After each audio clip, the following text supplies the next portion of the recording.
Welcome to this week's edition of Freedom and Prosperity Radio, the weekly radio news magazine that we put together here at the Virginia Institute for Public Policy, so that as you go through your backyard barbecues and different summertime events, you're going to run into folks who might disagree with you on something or might tell you about how something is the most horrible thing that's ever happened to the country or the world, and you can have these funny little things we call facts and data behind you when you might debate said point.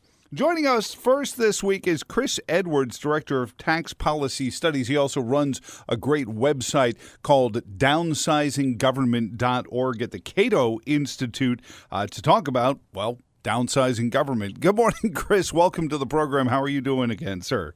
I'm doing great. Thanks a lot for having me. Not at all, not at all. You just wrote a great piece called Restoring Responsible Government by Cutting Federal Aid to the States. And I know that this is counterintuitive, and I've made this point on several occasions. I've only got some coarse mathematics to back it up, but I would argue that I think we're currently at $22 trillion in debt federally, and I think a lot of it is done by buying the federal government, buying their way around the constitutional prohibitions on mucking about in local schools and local police departments by saying, well, how about you forget if I give you a bag of money? It's sort of like the divorced parent saying to a kid, make me your favorite and I'll buy you a car or something like that. Is that what you're getting at in this piece? And I hope everyone will download it and read it from cato.org. But is that what you're getting at, is they've bloated themselves by buying themselves around their constitutional prohibitions?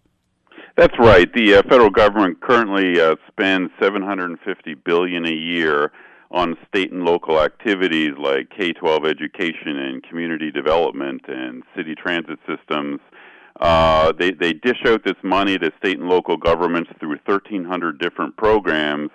And these programs started about a century ago. And as you pointed out, they were a way for the federal government to get involved in state and local activities and getting around constitutional constraints, because they basically said, hey, we're going to dangle this money for your K-12 public school system. We'll give you these subsidies, it's voluntary, in quotation marks, but, if you take the money, then you got to follow all these federal rules and regulations.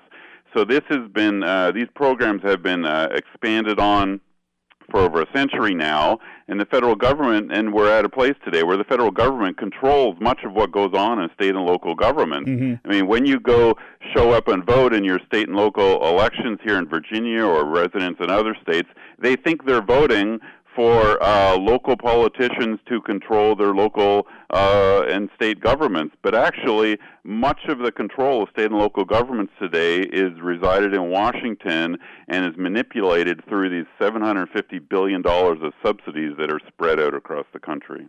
Now, the argument, just to play the devil's advocate, because as you can tell, I agree with you on this, but just to play the devil's advocate, the argument is that there are poor cities that will just continue to backslide down poverty if we don't help them out and play the, softcore redistribution game to help the poor school districts or the poor underperforming schools. But over 100 years now, Chris, we've certainly developed enough data points to show that doesn't even happen. Yeah, that's right. I mean, you would think that part of the reason for these federal aid to state programs, like for K-12 schools, would be to reallocate money from the rich states to the poor states. But that has never been the way that these federal aid to state programs work. Why? Because all the politicians, the members of Congress from the rich states, want their share of the money too. So the typical way that this develops is that some politicians concerned about some poor areas of the country, like Appalachia or the inner cities, will start a new social program, and they'll initially steer the money to the poorest areas. But then the members of Congress from all the other states in the richest areas of the country will want to cut too. And today, if you look at the data, these aid-to-state programs do not redistribute from rich to poor parts of the country, even if that were a good idea. I mean, I think that's unfair, frankly, and it's frankly none of the federal government's business to get involved in some of these local activities. But even if you adopt sort of a liberal point of view and want the redistribution, that is not what these federal aid to state programs do. Aid for disadvantaged K-12 schools, for example, goes to some of the richest counties and areas of the country. I mean, I live in Fairfax County, Virginia, one of the richest counties in the country. They get boatloads of money for anti-poverty programs from the federal government. That makes absolutely no sense to me. Your report goes through some graphic things, and I mean graphic the way a horror movie is graphic in terms of the growth of these programs. Why you look back, and there was only, and this will surprise none of our listeners, there was really only one period of time where not only did the growth slow, it actually went backwards, and that was surprisingly between 1980 and 1990 when the growth started up again. So it is possible to start back cutting it, but you see the response when somebody like Ronald Reagan comes along and he's a kooky old man who's doddering and he's got his finger on the button and he has to be lambasted as a fool, and anyone who votes for him is a fool. We're watching a lot of the same things go on right now, and sadly, even somebody who probably doesn't like the current president very much, George W. Bush, suffered the same insults at the hand of you call them the bureaucratic state or the swamp or whatever your name is. These folks have pretty sizable incomes administering these, and we see it in Northern Virginia's voting record. These folks want bigger and bigger government because it means bigger and bigger jobs for them. That's right. I think, you point out President Reagan was really the only president over the last century who tried to push back on these the federal subsidies for state and local activities. He actually, in his very first budget back in '81, did successfully cut back on some of these programs, but as soon as he left office, these programs have exploded again.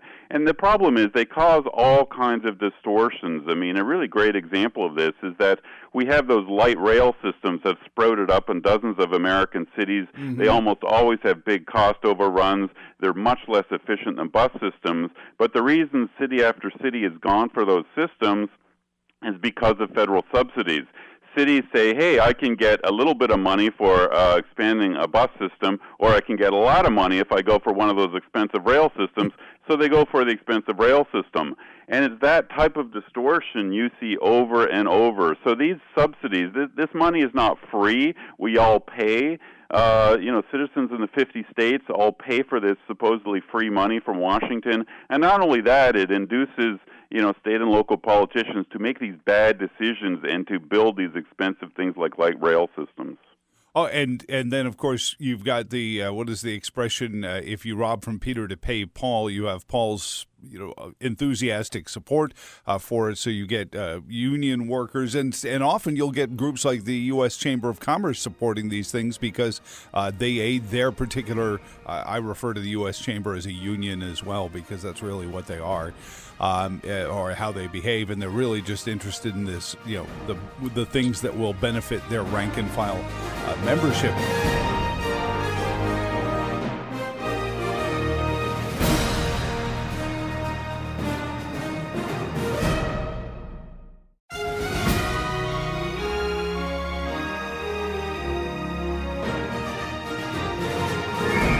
Chris Edwards is on, Director of Tax Policy at the Cato Institute, also keeps a great website that you should at very least have in your favorites bar, downsizinggovernment.org. New report out. You can download the PDF. In it, I think this will surprise a lot of listeners, though, that you mentioned these programs kind of begin in that era where a dear friend of mine, Chris Schoenwald, once said we're really in America Mark II, and that Woodrow Wilson era when we capped the size of Congress and we went to popularly elected senators, and all of these things sort of started. The 17th Amendment, the income tax begins, and all of these things sort of begin 100 to 110 years ago. But it wasn't really the New Deal that exploded this as much it was the Great Society. I mean, New Deal era, according to your report, really in that era went to about 44 federal aid to localities programs. It wasn't until 1965 we see that number just explode to 327 programs, and I won't even go into where we are right now. Even in the last 2 years of supposedly draining the swamp, we've had an explosion of this as well. But it really was the Great Society that blew this up, didn't it? That's right. I mean, these programs a century ago. There was virtually the federal government completely kept out of state and local activities, and these programs started slowly. Roosevelt, of course, had Social Security was the big giant program that he put in place. But as you point out, it was really the federal spending on state and local activities like K-12 schools, like Medicaid. That exploded in the 60s under Lyndon Johnson. So from a libertarian small government point of view, it's really Johnson who's the great Satan of big government in the 20th century, less so Roosevelt. I'm glad you raised the issue of the Chamber of Commerce. I mean, to show you how silly a lot of the aid to state programs are, the Chamber of Commerce is lobbying heavily for a hike in the federal gas tax. Both the federal government and state governments have gas taxes. Mm-hmm. The states can raise their gas taxes anytime they want to fund their own highways. And many of them do. Just in the last 5 years, half the states have raised their gas taxes to fund their own highways. There's absolutely no reason for a federal gas tax hike. Why should Virginians pay gas tax money, have it run through the bureaucracies in Washington, and then get only some of it back to fund Virginia highways? Why not send the money to Richmond and have it all spent on Virginia highways? Right. So, the idea of centralization makes absolutely no sense, and I've come across in my research really no good arguments for it. It's really just a political shell game that the politicians, they like the supposedly free money from Washington, and they pretend like no one pays for it. But, we all pay for it. It's a cost on all of us. Mm-hmm. Is one of the, and this has always been one of my saws, one of the most un-American phrases uttered by Americans, so commonplace these days, is bringing the bacon back to the district. We found new ways of saying it over the last 10 years or so, but this idea that we send people to Congress to get stuff for our districts is just, it's bankrupting us. No, it's completely ridiculous, and like I said, there's so many distortions that go on when states and cities receive this money. I mean, another issue I talk about in my paper is the fact that all U.S. airports are government-owned, and all urban transit systems, bus and rail systems, are government-owned. Why is that? It's because they used to be privately owned. Mm-hmm. Most U.S. airports way back in the 1930s used to be privately owned, and virtually all urban transit systems used to be privately owned. The reason why they're owned by the government today and dominated by union labor is because the federal government started handing out the subsidies to the states and cities, saying, we're only going to fund government-owned facilities, not private facilities. So that put all the private airports and the private bus and trolley systems at a disadvantage, and pretty soon they went out of business. They went bankrupt. They got taken over by government provision. So, if you live in a city where that has a horribly inefficient monopoly bus system, the reason is because of these subsidies showering down from Washington. If cities had to fund their own systems, they would let the private sector in. You would have competitive and lower cost alternatives. So, these federal subsidies from Washington, not only do we have to pay for them through taxes, but they also distort, what your city and state is doing in terms of providing services. I refer to it as Munchausen's by government syndrome. We'll create a problem and then come up with a way to fix the problem if you vote for us.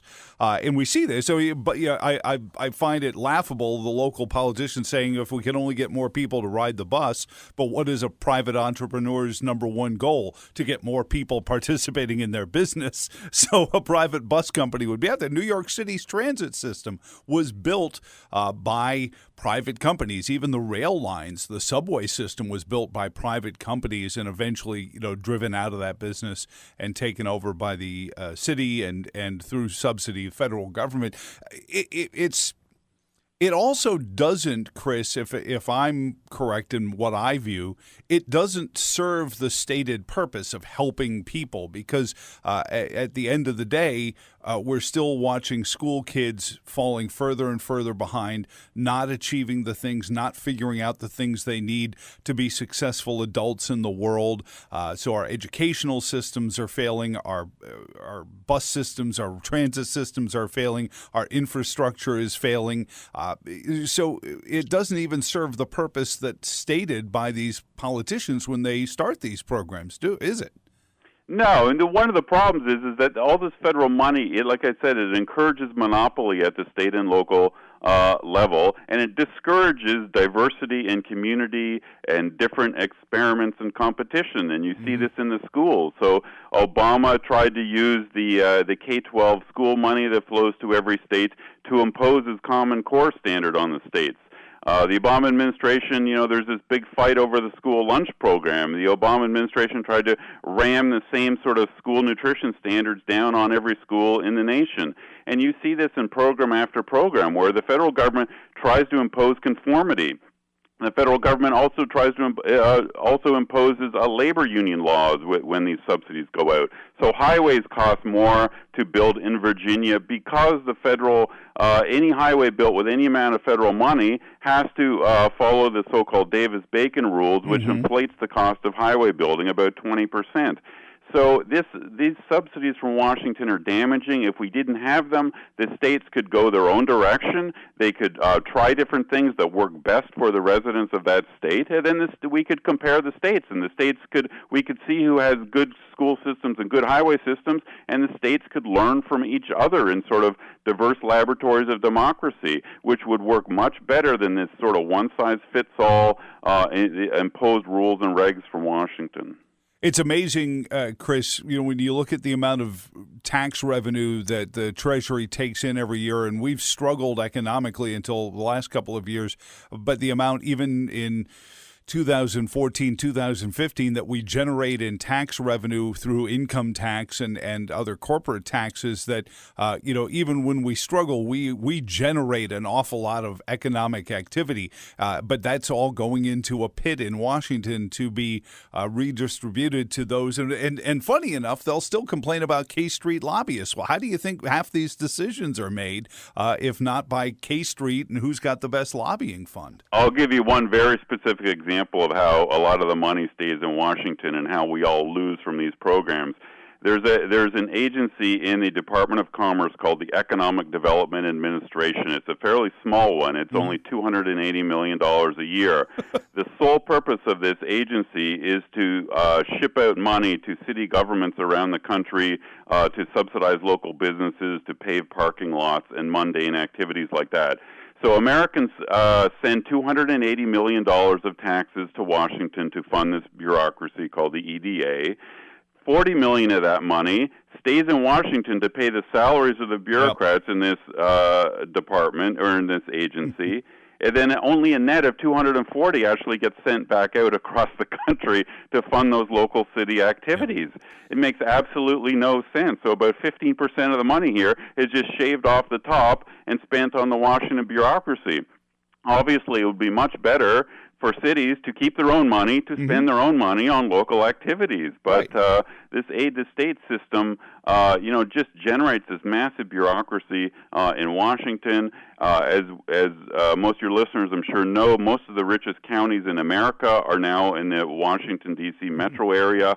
This is ridiculous. It doesn't do any of the rest of us any good. If you drive or take taking mass transit is sometimes the most illuminative way, but if you drive into Washington, D.C., I remember the first time I did it in 2008, I was struck by the feeling I was riding into Reno, Nevada around the gold rush, or Carson City. It was like a boom town. I'm like, boy, it's like the bank robber Willie Sutton said, it's where the money is.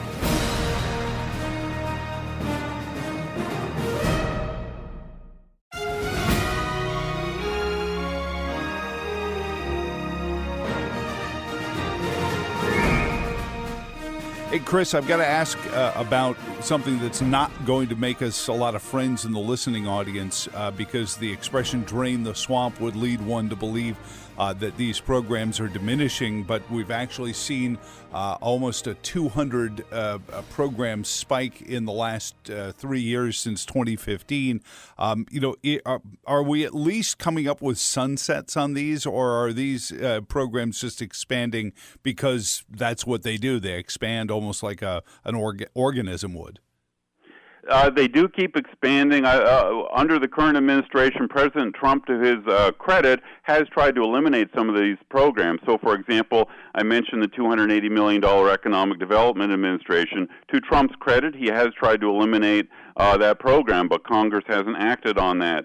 On the other hand, Trump is talking about a big new federal infrastructure spending program. That goes exactly in the opposite direction we want to go. The reality of infrastructure is state and local governments own virtually all the infrastructure in America. So the interstate highway system, it's all owned by state and local governments. In Virginia, all the interstates are owned by the Commonwealth of Virginia. So we don't need more federal money funding infrastructure like Trump is proposing. What we need to do is take off the federal regulations like the labor union laws and allow states to fund their own infrastructure much cheaper than if they got subsidies from Washington. So, Trump has sort of taken a few steps forward, but also a few steps back. And unfortunately, what it permits and creates is a scenario where you've got baskets full of other people's money. We have two instances just here in Virginia, one in the Virginia Beach Tidewater area that we chronicled a couple of weeks ago on this program, and one now just happening up in Fauquier County where two economic development agencies, one is under grand jury investigation, and the other one had their ED, the economic development director, arrested for corrupt behavior with other people's money because it was, other people's money. And this was sort of what Madison and Patrick Henry and all the folks who worked hard at creating the Constitution were supposed to limit how much of our own human failings we're dealing in the public treasury and allowing the citizens to decide this stuff. You put your finger on yet another issue with the federal money. All these local agencies, the local economic development agencies, local public housing agencies are another great example of this. When the money is coming from Washington, it encourages corruption. And so you see corruption in all these state and local agencies that are funded from Washington because people can get away with the waste for years and no one notices because the money comes from Washington. Congress does very little oversight.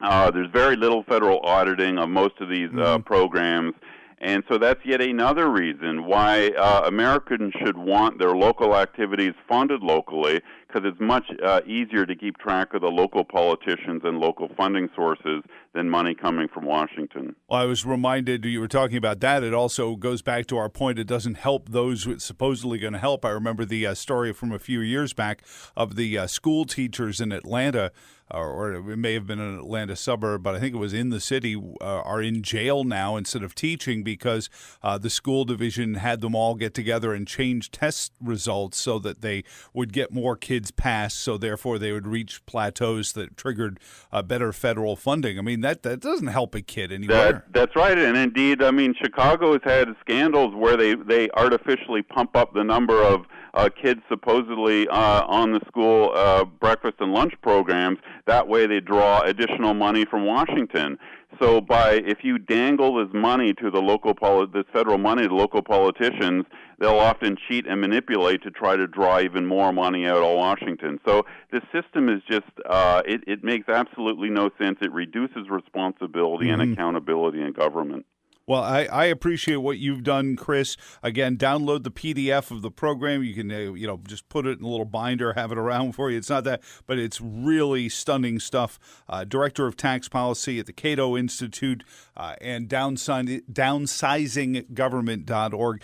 Chris Edwards, thank you so much for joining us this week on Freedom and Prosperity Radio. Great. Thanks a lot. I'm a big fan of the show. Well, thank you, and we appreciate you on. We could call you every week, but we got to move on to our next guest, so I appreciate it. Thank you, sir. Bye-bye. Next up, E.W. Jackson, the president of Stand Against Communism, the Standing Up for America's Traditional Values program. Bishop E.W. Jackson next on Freedom and Prosperity Radio.